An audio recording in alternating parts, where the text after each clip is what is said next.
7 mai 2002, vers 4 heures du matin, un double homicide secoue la commune de Schaerbeek, à Bruxelles.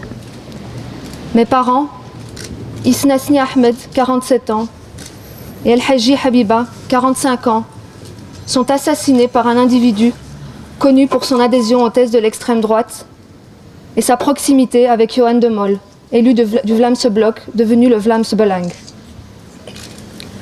Avant de se donner la mort et périr suite aux émanations des flammes de l'incendie qu'il a lui-même provoqué dans tout l'immeuble du 121 rue Van der Linden, l'assassin, Hendrik Veit, un homme de 79 ans, avait également tiré sur mes deux petits frères, Yassine et Walid. Entre la vie et la mort, ils avaient dû être hospitalisés. Mobile du crime, racisme. Pour rappel, l'assassin avait déclaré la veille de son crime: puisque Pim Fortuyn a été tué, puisque Le Pen n'a pas été élu au second tour, nous allons nous débarrasser de ça nous-mêmes, avec une Kalachnikov. Le message était clair. Une action en justice avait été introduite contre X pour non-assistance à personne en danger. En cause, des soupçons de manquement au niveau des services de police et du Fonds régional du logement. Aujourd'hui, 10 ans plus tard, je n'ai toujours pas pu obtenir de reconnaissance auprès des instances judiciaires. L'instruction s'est soldée par un non-lieu. Avec tous les éléments recueillis, j'ai la conviction qu'un tel drame ne peut être le simple fruit du hasard. Comme en 2002, lors des élections présidentielles françaises, l'extrémisme de droite se renforce et propage son message de haine à travers toute l'Europe. Comme en 2002, lors de la publication du rapport de l'Observatoire européen des phénomènes racistes et xénophobes de Vienne, l'islamophobie est une réalité et trouve sans cesse de nouveaux espaces d'expression. Le dernier rapport d'Amnesty International, rendu public le 24 avril 2012, indique clairement une montée des discriminations envers les musulmans en Europe, et particulièrement en Belgique, en Espagne, en France, aux Pays-Bas et en Suisse. Ce drame a bouleversé ma vie, mais je me suis relevée. Et j'ai résisté car je n'accepte pas cet état des lieux. Je n'accepte plus ce climat d'exclusion et de discrimination. Je n'accepte plus ce racisme banalisé et cette passivité générale qui nous empêche de nous rassembler autour de vrais enjeux.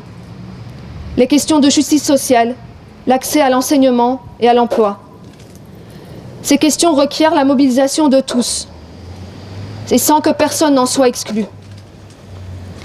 Aujourd'hui, 10 ans plus tard, je milite, je me bats pour la mémoire de mes parents, je reste forte au nom des miens. J'ai pris part à un combat qui s'est révélé plein de désillusions. Ma résistance a été de me lever au nom de ce que je suis et contre ce qui a détruit ma famille. Ma résistance consiste à œuvrer en faveur d'un monde meilleur pour les générations futures. Ma résistance consiste à prendre mes responsabilités et agir contre toutes les formes de discrimination. La Belgique d'aujourd'hui, je ne la reconnais plus. Ma Belgique, j'aimerais qu'elle m'écoute, qu'elle entende ma révolte, qu'elle me donne des réponses, qu'elle permette à chacun d'y trouver sa place. Au-delà des simples promesses liées aux échéances électorales, j'attends de notre gouvernement qu'il prenne des engagements fermes et des mesures fortes pour endiguer la montée du racisme et de la xénophobie. J'entends souvent parler autour de moi de la diversité, de l'égalité des chances, de la volonté de construire un monde ouvert aux différences de chacun, mais ça ne reste que des mots et des utopies. Comment oublier Mohamed Ashraq, professeur de religion islamique, assassiné à 27 ans en 2002 à Anvers? Comment oublier Oulimata Niangadou, d'origine malienne, assassiné à 26 ans en 2006 à Anvers? Ces cas ont été médiatisés, mais combien d'autres cas de violences racistes ont passé sous silence et restent dans l'indifférence la plus totale? Trop souvent, lorsqu'un drame se produit, de grands discours s'élèvent, mais on reste dans l'émotionnel et la banalisation du discours raciste reprend vite ses droits. Malgré tout, le recul de ces 10 longues années, passées à relever des défis et à renforcer ma conviction, et mon espoir que si un avenir meilleur est possible, il ne le sera pas sans la mobilisation de l'ensemble de la société. Aujourd'hui, je suis ici, pour la mémoire de mes parents. Je continuerai à me battre pour eux, pour mes frères, pour que cela ne se reproduise plus et pour que chacun prenne conscience que nous ne sommes pas à l'abri d'un autre 7 mai 2002. Il y a 10 ans, mes parents nous lançaient un dernier appel. Faites que notre départ ne soit pas vain et que l'avenir soit celui d'une harmonie entre tous les citoyens, libérés des dangereuses idées meurtrières. Merci. Alhamdoulilah, je connaissais les parents parce que le père de Kenza fréquentait la mosquée dont j'étais un des membres du conseil d'administration. Et pendant des années, j'ai vécu dans ce quartier-ci. Donc j'ai grandi dans ce quartier et connu la famille, une famille formidable. Une très grande émotion. Et puis je crois que ce qui est très fort dans le discours de Kenza, c'est qu'elle dit 10 ans après, ce qui n'était pas un crime dû au hasard à l'époque, risque encore de se reproduire parce que cette situation qui a créé le drame qu'on a connu en 2002 risque encore, cette situation s'est empirée. L'islamophobie, le racisme dans la société belge, la société européenne a vraiment empiré. Qu'est-ce qu'il faut faire à votre avis au sein de la population et au sein de politique pour remédier à ce genre d'accident? Mais en Belgique, nous avons toutes les lois pour ça. Ce n'est plus une question de loi. La loi contre le racisme est une des lois les plus fortes au monde. Nous avons la loi anti-discrimination. Donc en termes d'arsenal législatif, on l'a. Au niveau des sanctions pénales, on l'a.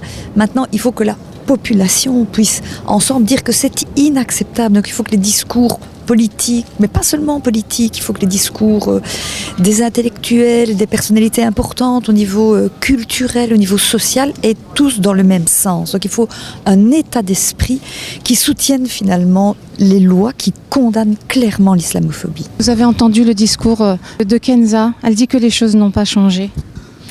Que son enquête a abouti par un non-lieu alors que vous nous dites que la justice est là. Comment est-ce possible ? C'est un combat permanent. C'est un combat permanent. Je pense que, comme je vous l'ai dit, nous avons des outils au niveau de la loi, au niveau de la justice, de la police. Des outils, d'accord, mais dernièrement encore une émission dite islamophobe par la population musulmane. Ne faisons pas dans cette journée-ci un moment de C'est le moment justement parce qu'il y a une journée. Disons-nous, comme je vous l'ai dit tout à l'heure, que face à cela, c'est beau d'avoir des lois, c'est beau d'avoir toutes les possibilités légales, mais il faut aussi que les mentalités changent. Et pour cela, il faut rassembler le plus possible, au-delà même des différences, les démocrates qui refusent la haine, le rejet, la violence. C'est vraiment un appel que je fais pour que, dans toute sa diversité, celles et ceux qui croient en la tolérance, qui croient au rassemblement, puissent s'unir contre le racisme. Kenza, je la connais déjà depuis un certain temps et on a eu l'occasion de se lier d'une amitié. Et donc ma présence ici est d'abord une présence en tant qu'humain. C'était important de commémorer ce triste souvenir. Et je pense, comme l'a très bien dit Kenza, au-delà de cet événement, au-delà de ce qui s'est passé, il y a un combat permanent qui doit se faire au niveau de l'ensemble de notre société, ici en Belgique, à Bruxelles, en Europe.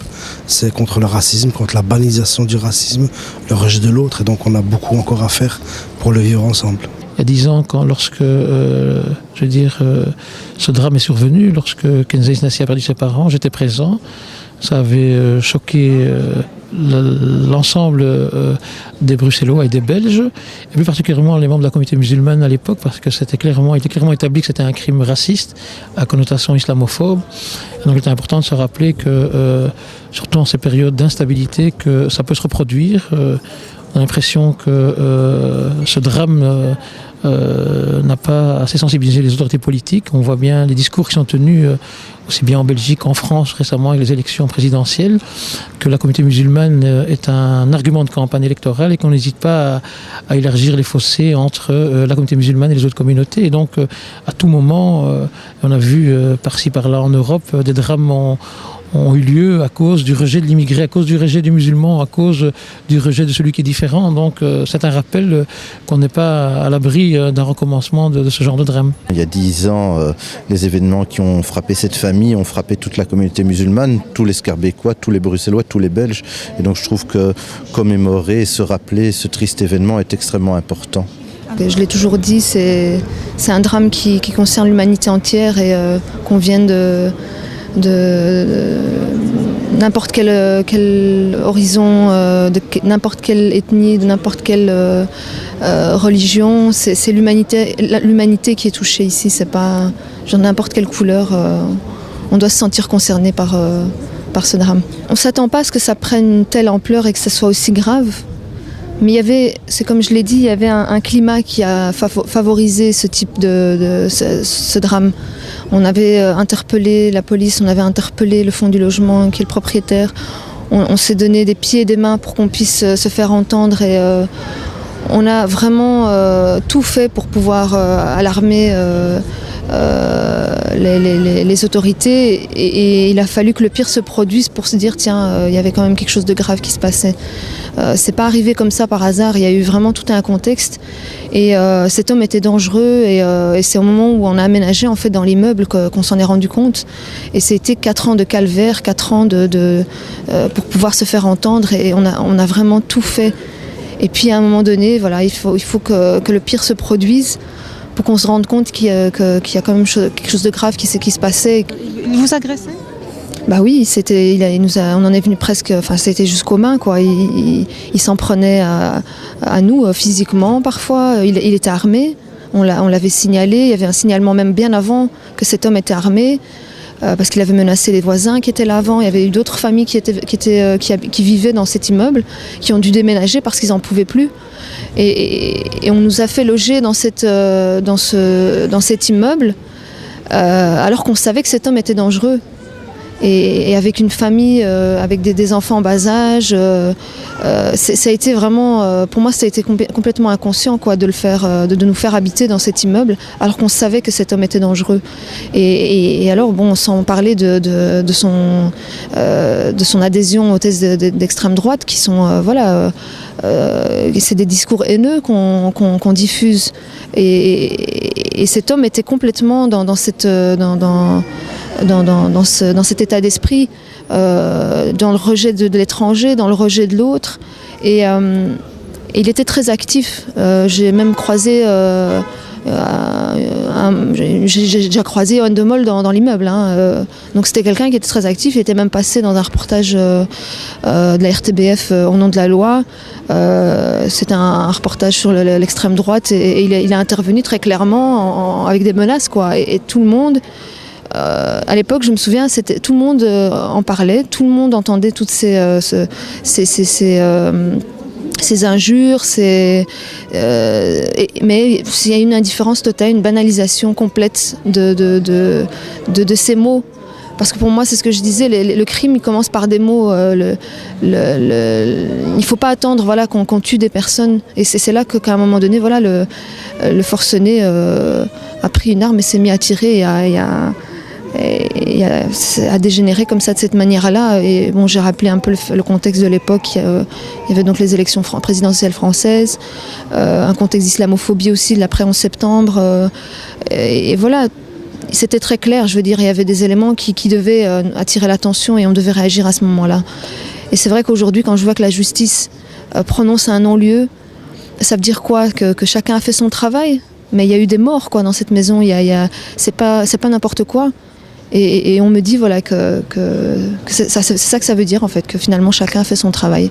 Et moi je ne peux pas accepter ça. Comme la justice est bien faite, à la suite du non-lieu, donc si on fait cet appel, si on introduit un recours, si la partie adverse gagne le procès, nous sommes dans l'obligation de payer leurs droits, leurs frais juridiques et tous les frais juridiques.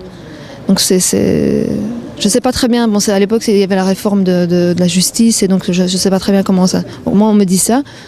Évidemment que ça nous met un peu au pied du mur quoi. je me vois mal rembourser des frais juridiques que je n'ai pas la possibilité de rembourser, quoi. On a été vraiment face à un mur et ça a été très dur parce que moi, c'est vrai que j'attendais beaucoup de la justice parce que pour moi, c'était vraiment un espoir de pouvoir être reconnu, d'avoir cette reconnaissance et puis de pouvoir avancer. Parce que c'est à partir du moment où il y a une justice qu'on peut vraiment trouver une paix entre tous, qu'on puisse vraiment avancer, quoi. Et j'ai pas retrouvé ces éléments, ces réponses que j'attendais de la justice. Moi, je garde l'espoir en l'être humain, d'abord. Je garde l'espoir parce que c'est la seule manière pour moi de tenir. Ma foi m'a beaucoup permis de tenir. Je pense que ça a été le centre. C'est le centre qui a fait que j'ai continué à lutter, que je me suis relevée. D'abord au nom de ma foi et puis voilà cet espoir que j'ai en l'humanité. Je pense je reste convaincue qu'on ne doit pas se résoudre à vivre comme ça dans ce climat de haine ou d'injustice. Je pense qu'à un moment ou à un autre, j'attends vraiment dans cet espoir, j'attends qu'il y ait cette reconnaissance.